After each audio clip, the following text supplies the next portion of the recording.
You think I'll let you zone?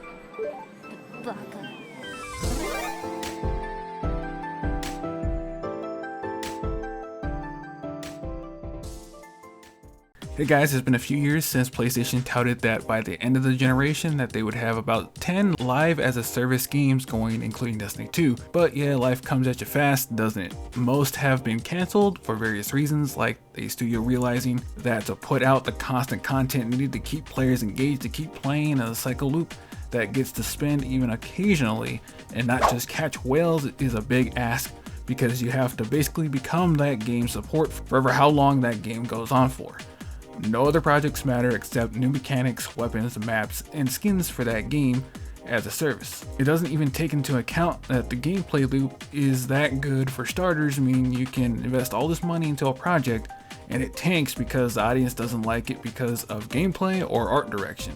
Who am I talking about this time? Why, the cancelled Twisted Metal reboot that was going to be a Battle Royale games as a service title. This project was being developed by Firesprite and internally being called Project Copper, and was going to be a third-person Battle Royale game.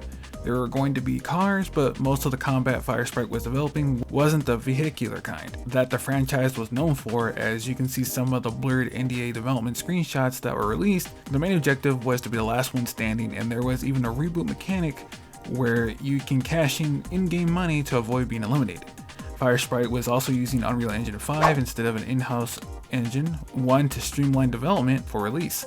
The reason why it was cancelled was the amount of time, money, and manpower these games needed. So with the bomb that was Concord, PlayStation started to restructure everything and start massive layoffs to try and recoup some money from the companies, and Firesprite was hit as well, which led to Twisted Metal being canned for one of the reasons that was reported by Bloomberg last year. There were other reports that indicated that Twisted Metal was intended to tie in with the TV adaptation released on Peacock at the time.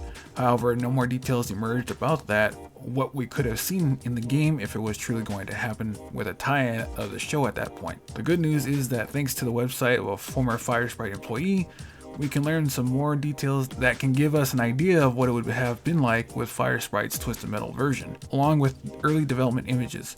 Stay gold, and I'll see you guys in the next video.